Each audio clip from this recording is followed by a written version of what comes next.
Cuento 1. Lo que sucedió a un rey y a un ministro suyo.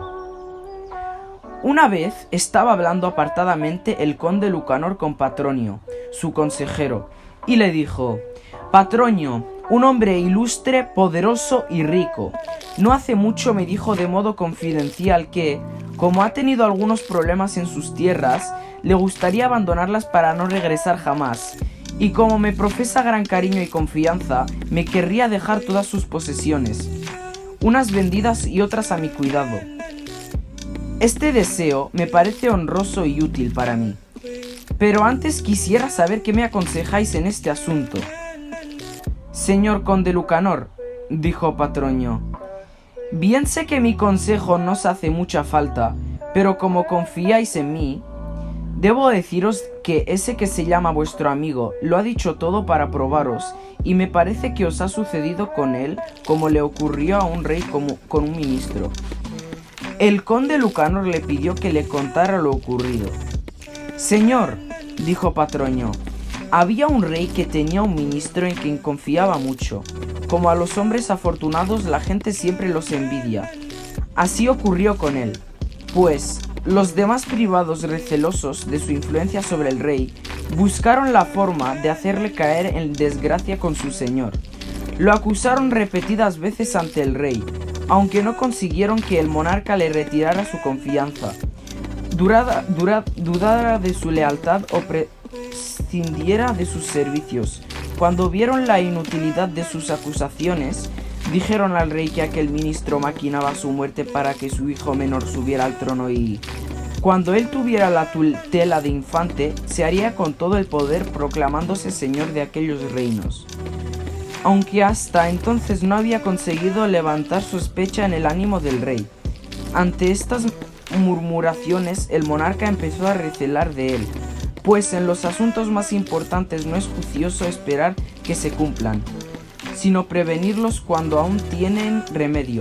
Por ello, desde que el rey concibió dudas de su privado, andaba receloso, aunque no quiso hacer nada contra él hasta estar seguro de la verdad.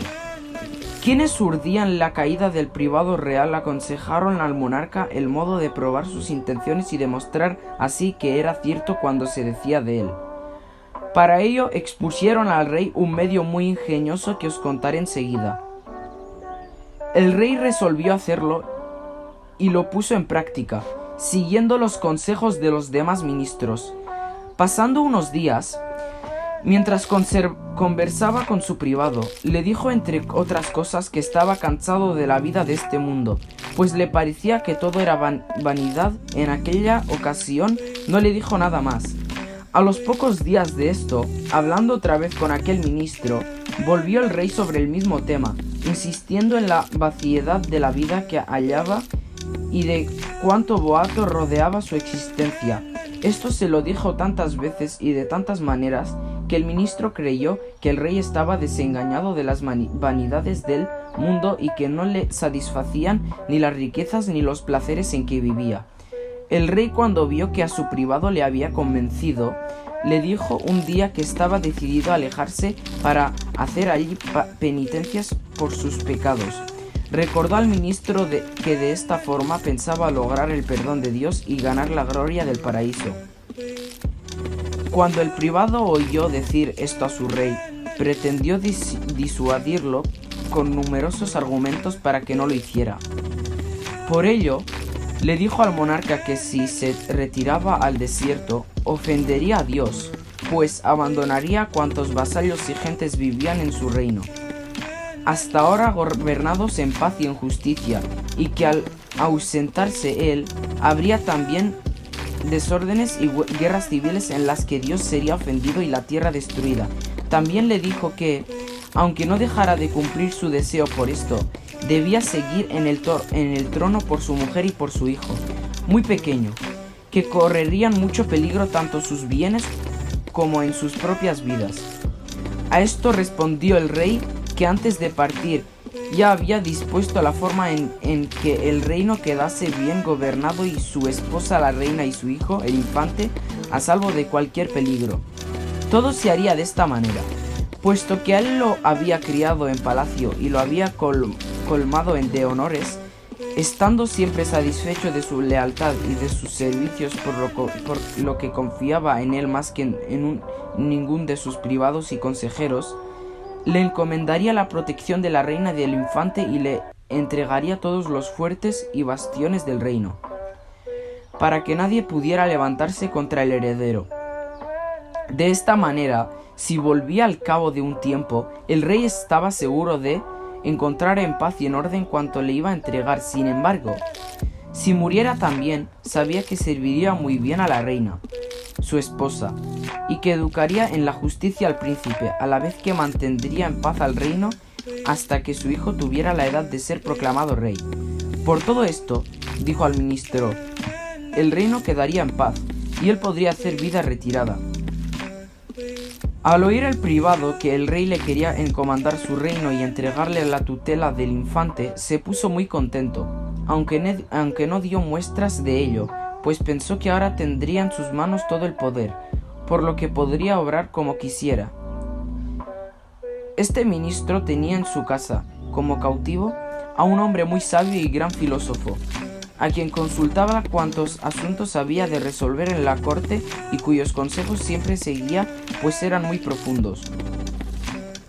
Cuando el privado se partió del rey, se dirigió a su casa y le contó al sabio cautivo cuando el monarca le había dicho. Entre manifestaciones de alegría y contento por su buena suerte, ya que el rey le iba a entregar todo el reino, todo el poder y la tutela del infante heredero, al escuchar el filósofo que estaba cautivo el relato de su señor, comprendió que éste había cometido un grave error, pues sin duda el rey había descubierto que el ministro ambicionaba el poder sobre el reino y sobre el príncipe. Entonces comenzó a reprender severamente a su señor, diciéndole que su vida y hacienda corrían grave peligro, pues cuanto el rey le había dicho no era sino para probar las acusaciones que penitencia. En definitiva, su rey había querido probar su lealtad, y si viera que se alegraba de alzarse con todo el poder, su vida correría gravísimos riesgos. Cuanto el privado del rey escuchó las razones de su cautivo, sintió gran pesar, porque comprendió que todo había sido preparado como éste decía.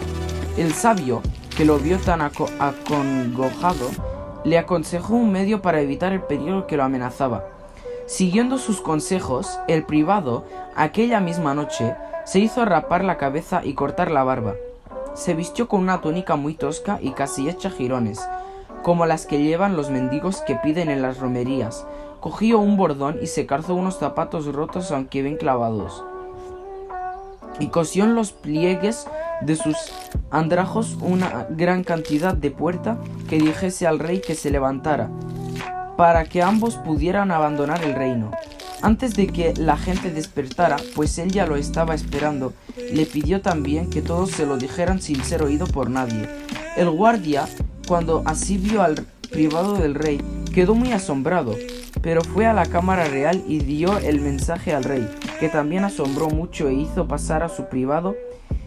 El rey, al ver con aquellos harapos a su ministro, le preguntó por qué iba vestido así. Contestó el privado que, puesto que el rey le había expresado su intención de irse al desierto y como seguía dispuesto a hacerlo, él, que era su privado, no quería olvidar cuántos favores le debía, sino que, al igual que había compartido los honores y los bienes de su rey, así, ahora que él marchaba a otras tierras para llevar vida de penitencia, querría el seguirlo para compartirla con su señor. Añadió el ministro que, si al rey no le dolían ni su mujer, ni su hijo, ni su reino, ni cuantos bienes dejaba, no había motivo para que él sintiese mayor apego, por lo cual partiría con él, y le serviría siempre, sin que nadie lo notara. Finalmente le dijo que llevaba tanto dinero cosido a su ropa, que nunca habría de faltarles nada en toda su vida, y que habían de partir, sería mejor hacerlo de que pudiesen ser reconocidos.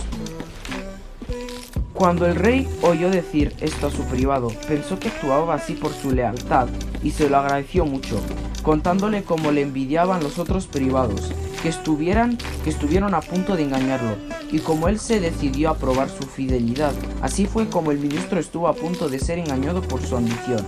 Pero Dios quiso protegerlo, por medio del consejo que le dio aquel sabio cautivo en su casa.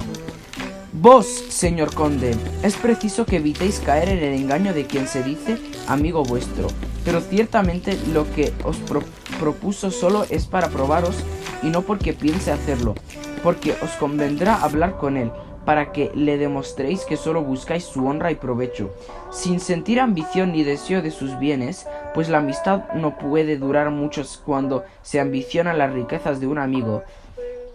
El conde vio que Patronio le había aconsejado muy bien, obró según sus recomendaciones y le fue muy provechoso hablarlo así. Y viendo don Juan que este cuento era bueno, lo mandó a escribir en este libro, e hizo estos versos que condensan toda su moraleja.